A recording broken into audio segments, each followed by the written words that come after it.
निर्मल ज़िले के भैंसा शहर में पेश आए एक सनसनीखेज कत्ल के मामले को पुलिस ने मुलजिम को गिरफ्तार करते हुए अदालती तहवील में दे दिया।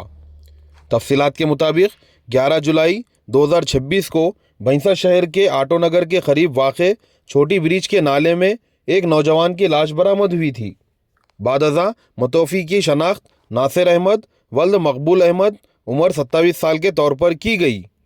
मकतूल नासिर अहमद के वालिद मकबूल अहमद ने अपने बेटे की मौत पर शुबा ज़ाहिर करते हुए पुलिस में शिकायत दर्ज करवाई, जिसके बाद भैंसा पुलिस ने मुश्तबा मौत का मुकदमा दर्ज करके तहकीक़ात का आगाज़ कर दिया था। एडिशनल एसपी साई किरण और भैंसा town circle inspector Sai Kumar ने मीडिया कॉन्फ्रेंस के दौरान इस केस की तफसीलात मीडिया के सामने पेश करते हुए बताया कि पुलिस की तहकीक़ात के दौरान CCTV footage, mobile call data record, साइंसी शवाहिद और दिगर तकनीकी सबूतों की मदद से मामले की गहराई से जांच की गई, जिसके नतीजे में मालूम हुआ कि मकतूल नासिर अहमद आखिरी मरतबा अपने दोस्त मोहम्मद सफरान अहमद के साथ देखा गया था। पुलिस तहकीक़ात के मुताबिक साबिक़ा में रुपयों की माली तनाज़े के बायस दोनों के दरमियान गैरेज में झगड़ा हुआ, जिसके दौरान मुलजिम मोहम्मद सफरान अहमद ने 2 हथौड़ों से हमला करके नासिर अहमद को कत्ल कर दिया। बादअज़ा मुलजिम सफरान अहमद ने जुर्म को छुपाने की गर्ज से लाश को एक आयरन मशीन बॉक्स में रखकर मकतूल की मोटरसाइकिल के ज़रिए आटो नगर छोटी ब्रिज के करीब मौजूद गंदे नाले में फेंक दिया। पुलिस ने 13 जुलाई 2026 को मुलजिम मोहम्मद सफरान अहमद को हिरासत में लेकर पूछताछ की, जिसके बाद इसने जुर्म में मुलविस होने का एतराफ़ कर लिया। पुलिस ने मकतूल नासिर अहमद की मोटरसाइकिल, मोबाइल फ़ोन, कत्ल में इस्तेमाल होने वाले 2 हथौड़े और लाश की मुंतकिली के लिए इस्तेमाल किया गया मशीन बॉक्स भी बरामद कर लिया है। इस मौके पर एडिशनल एसपी साई किरण ने बताया कि मामले की मज़ीद तहकीक़ात जारी है। करीब 9:30 बजे अंदर गए जी सर। फिर सुबह वो करीब 5 बजे बाहर आए बॉडी को लेके। 5 बजे रात 5 बजे सुबह। मरने की उम्र कितनी है? డబ్బులు ఇది ఓల్డ్ గ్రడ్జెస్. ఇతను డబ్బులు తీసుకున్నట్టున్నాడు. డబ్బులు తీసుకుంటే వాళ్ళ మధ్యలో గొడవలు అయినాయి అని అంటున్నాడు. దానివల్లనే ఇతను చేసిన, అది మనసులో పెట్టుకుని చేసిన అంటున్నాడు. सर नासिर है, नसीर है सर नाम। नसीर है सर। नसीर है सर, नसीर अहमद। नसीर अहमद। उमर सर? उमर का पूरा नाम सर? फैजान का नाम पूरा sir? Safran. Zafran sir? Safran. Mohammed Safran Ahmed. Entire evidence ఏదో మనం కోర్టుకి సబ్మిట్ చేస్తాం. Complete CCTV sir reason actually कुछ नहीं वाला हमारा सर रीजन కారణం ఏంటి? రీజన్ ఇంతకుముందు ఓల్డ్ ఫైనాన్షియల్ గ్రడ్జెస్ ఉన్నాయని అంటున్నాడు అతను. వాళ్ళిద్దరి మధ్యలో అది మనసులో పెట్టుకున్నాను అంటున్నాడు. మనసులో పెట్టుకుని అవకాశం దొరికింది కాబట్టి ఇట్లా చేసిన అంటున్నాడు. Faizan father sir? మనకి భైంసా టౌన్లో crime number 177/2026 under section 194 BNSS suspicious death కింద మనము కేసు నమోదు చేయడం జరిగింది శనివారం రోజు. అయితే మనకు వచ్చిన ఇన్ఫర్మేషన్ ఏంటంటే ఒక గుర్తు తెలియని మృతదేహం ఆటో నగర్లోని బ్రిడ్జ్ దగ్గర కింద పడిపోయి ఉన్నట్టుగా మనకు తెలిస్తే మనం వెంటనే వెళ్ళి ఆ మృతదేహాన్ని తీసుకొని హాస్పిటల్కి వెళ్ళడం జరిగింది. ఈ లోపల ఐడెంటిటీ మనకి కోసం సర్చ్ చేయగా ఐడెంటిటీ తెలిసింది. అతని పేరు మొహమ్మద్ నాసిర్ అని చెప్పి మనకు తెలియడం జరిగింది. అతను భైంసా నివాసి.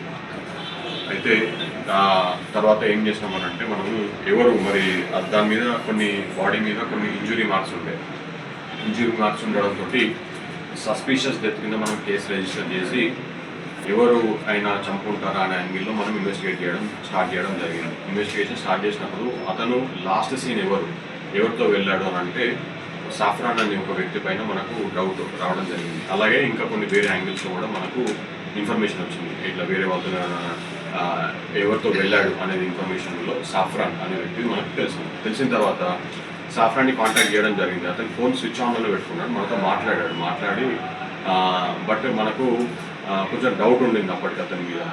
బట్ మనం అన్ని యాంగిల్స్లో ఇంకా వేరే యాంగిల్స్లో ఇంకెవరైనా ఉంటారని వెరిఫికేషన్ చేయడం స్టార్ట్ చేస్తే తర్వాత మనకి తెలిసింది ఏంటంటే సాఫ్రాన్ ఇతను కలిసి బయటికి వెళ్ళారని తెలిసింది. మరి ఎక్కడికి వెళ్ళే ఛాన్స్ ఉంటుందని చెప్పి మనము మన సిఐ గారు టౌన్ సిఐ సాయి కుమార్ వెళ్ళి ఇక్కడ వాళ్ళ హార్డ్వేర్ ఒక షాప్ ఉంది, మనకి ఆటోనగర్ సైడ్ హార్డ్వేర్ షాప్ ఉంది.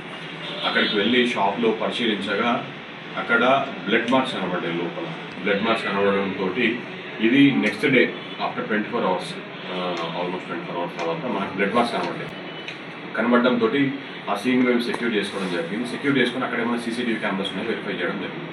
వెరిఫై చేస్తుంటే మనకి ఒక బైక్ మీద 2 వ్యక్తులు వచ్చారు. ఆ బైక్ నడిపిన వ్యక్తి డిసీజ్డ్ పర్సన్, చనిపోయిన వ్యక్తి. వెనుక ఇంకొక అతను కూర్చున్నాడు. వీళ్ళిద్దరూ షాప్ లోపలికి వెళ్ళారు. తర్వాత అక్కడ ఉన్న సీసీటీవీ కెమెరాస్ ఆఫ్ అయిపోయింది, మళ్ళీ పొద్దున ఆన్ అయింది. అయితే మరి ఆ వ్యక్తి ఎవరు అనేది మనకి ఇంకా కన్ఫర్మేషన్ లేదు. తర్వాత మనము ఈ సాఫ్రాన్ పైన డౌట్ వచ్చి మనము అతన్ని పికప్ చేయడం జరిగింది. పికప్ చేసిన తర్వాత అతను కన్ఫ్యూజ్ చేశాడు ఏంటంటే ఇది ఆ బైక్ పైన ఉన్న 2వ వ్యక్తి అతనే అని చెప్పడం జరిగింది. సో వాళ్ళిద్దరు లోపలికి వెళ్ళారు. ఇప్పుడు ఆ లోపలికి వెళ్ళిన తర్వాత అతని కన్ఫెషన్ ప్రకారము అక్కడ వీళ్ళిద్దరు గొడవపడ్డ తర్వాత అతను కొట్టి చంపేశారు. అయితే మరి అతను చెప్పేది నిజమేనా కాదా అనేది ఆ రూట్లో ఉన్న సీసీటీవీ కెమెరాస్ మనం కంప్లీట్గా వెరిఫై చేయడం జరిగింది. ఆ షాప్కి పోవాలనంటే 3 రూట్స్ ఉన్నాయి. ఫస్ట్ మెయిన్ రోడ్ నుంచి రావాలి, నెక్స్ట్ వాటర్ ప్లాంట్ నుంచి రావాలి, తర్వాత 3వది ఆ వెనుక ఉన్న చిన్న రూట్ ఉంటుంది ఒకటి, ఆ రూట్లో నుంచి రావాలి. 3 రూట్లో మనకు లక్కీగా సీసీటీవీ కెమెరాస్ ఉన్నాయి. సో సీసీటీవీ కెమెరాస్ కంప్లీట్గా మనం సెక్యూర్ చేసుకొని మన దగ్గర స్టోర్ చేసుకోవడం జరిగింది. స్టోర్ చేసుకొని వెరిఫికేషన్ స్టార్ట్ చేయడం జరిగింది. ఎవరెవరు వచ్చారు, ఎవరెవరు వెళ్ళారు, మొత్తం మూమెంట్స్ అన్నీ మనం క్రిస్టల్ క్లియర్గా నోట్ చేసి పెట్టడం జరిగింది. ఆ వీడియోస్ కూడా మనం తీసుకున్నాం. ఇప్పుడు ఆ ఎంటైర్ సీసీటీవీ ఫుటేజ్ మనం కోర్టుకి కూడా ఇప్పుడు సబ్మిట్ చేస్తాం. కోర్టుకి ఆంధ్రప్రదేశ్ కోర్టుకి సబ్మిట్ చేస్తాం. సో దట్ కోర్టు దగ్గర కూడా ఆ ఎవిడెన్స్ అవైలబుల్గా ఉంది. దాంట్లో మనకి అంటే first CCTV camera, second CCTV కెమెరాకి నడుచుకుంటూ పోతూ ఉంటే ఒక 1 minute వాళ్ళు వెళ్ళిపోవాలి అక్కడి నుంచి. సో అట్లా అందరూ మనకి ఎవరెవరైతే వచ్చారో అందరూ వెళ్ళిపోయారు. ఒక పర్సన్ లోపల ఉన్నాడు, అతను ఇంట్లోకి వెళ్ళిపోయాడు. మనకు ఆ తర్వాత ఏం చేసినామనంటే, సో ఇప్పుడు ఇతను ఎవరైతే మనకి దొరికాడో సాఫ్రాన్, మరి అతను ఒక్కడే చేయగలుగుతుందా అనే డౌట్ ఉంది మనకి. దాంతో ఏం చేసినామంటే సాఫ్రాన్ని సీన్ ఆఫ్ క్రైమ్కి తీసుకెళ్ళింది. అతను ఏదైతే బైక్ యూజ్ చేశాడో ఆ బైక్ మనం తెప్పించడం జరిగింది. తెప్పించి ఆ బైక్ని కూడా సీన్ ఆఫ్ క్రైమ్కి తీసుకుపోవడం జరిగింది. అతను చంపిన తర్వాత ఒక డబ్బాలో బాడీని పెట్టి తీసుకెళ్ళి ఆటోనగర్ వద్ద ఉన్న బ్రిడ్జ్ పై నుంచి కింద పడేశాడు. ఆ డబ్బా కూడా, ఆ బాక్స్ కూడా మనము రికవర్ చేయడం జరిగింది. ఆ బాక్స్ ప్లస్ బైక్ తీసుకురావడం జరిగింది. తీసుకొచ్చిన తర్వాత ఒక మనిషిని దానిలో కూర్చోబెట్టినాం, మనం సీన్ రీకన్స్ట్రక్షన్ చేసినాం. అతను లేపాడు, ఒక అతను తీసుకొని వచ్చి లేపి బండి మీద పెట్టుకొని మళ్ళీ తాడుకు టై చేశాడు. అతను ఒక అతనే అంత చేయగలిగాడు. చేసి ఆ తర్వాత తీసుకెళ్తున్నాడు. తీసుకెళ్తున్న ఫొటోస్ వీడియో కూడా మన దగ్గరికి వచ్చింది. సీసీటీవీ కెమెరాలో 2 చోట్ల మనకు రికార్డ్ అయింది. అతను ఒక అతను బండి మీద తీసుకెళ్తున్నాడు. అండ్ ఆ తర్వాత ఇప్పుడు మనము అతన్ని కన్ఫర్మ్ అయిన తర్వాత అతన్ని అరెస్ట్ చేసి ఇప్పుడు రిమాండ్ పంపించడం జరుగుతుంది. ఇది కాకుండా ఇంకా ఎవరైనా ఉన్నారా మరి అని అంటే, ఎవరు డౌట్ ఉన్నా కూడా మనం వాళ్ళని ఎంక్వైరీ చేయడం జరుగుతుంది. ఎంక్వైరీ చేసి ఇంకెవరైనా ఉన్నారా అదే యాంగిల్లో కూడా ఇంకా ఫర్దర్గా చూడడం జరుగుతుంది. చూసి ఆ తర్వాత అంత ఎవిడెన్స్ని మనం ఆనరబుల్ కోర్ట్కి సబ్మిట్ చేయడం జరుగుతుంది. హ్యామర్ ఉంది, హ్యామర్ రాడ్ అట్లాంటి బైట్ మార్క్ కూడా ఉంది. గొడవలో అతను కొరికాడు కూడా, గొడవలో కొరికాడు, అది కూడా ఎత్తున్నాడు అతను. సార్ బాడీ మాత్రం అంటే డబ్బాలో లేకుండా అంటే పడేసింది కదా అక్కడ. ఇక్కడ అక్కడ డబ్బా ఉంది, డబ్బా పడిపోయింది, బాడీ బయటికి వచ్చేసింది. డబ్బా దాంట్లోనే ఉంటుంది. మన డబ్బా తర్వాత ये बैटरी मैकेनिक है, उसके साथ भी वो शायद घूमते फिरते थे. ఇప్పుడు ఒక మిగతా ఇంకెవరు మనకు తెలియలేదు. బైక్ మీద ఇతనితో పాటు ఇంకొక అతను బైక్ మీద వచ్చాడు. ఇతను డ్రైవ్ చేస్తూ వచ్చాడు. ఇతను వెనుక ఇంకొక అతను కూర్చున్నాడు. అతనే సాఫ్రాన్. బైక్ పైన నైట్ 9:30కి ఇద్దరు వచ్చారు. ఒక అతను డ్రైవ్ చేస్తూ వచ్చాడు, చనిపోయిన వ్యక్తి. వెనుక ఇంకో అతను కూర్చున్నాడు, అతనే సాఫ్రాన్. వాళ్ళిద్దరు షాప్ లోపలికి వెళ్ళిపోయారు. मारने वाले का उसके पिताजी का नाम क्या? साफरान की सर, साफरान सफरान नेम ही नहीं है। मोहम्मद सफरान मुस्लिम नाम मुस्लिम में सफरान नेम ही नहीं है। सैफान होगा, मोहम्मद सफरान अहमद, जाफरान होगा शायद। आधार कार्ड है ना? सफरान अहमद, ACME।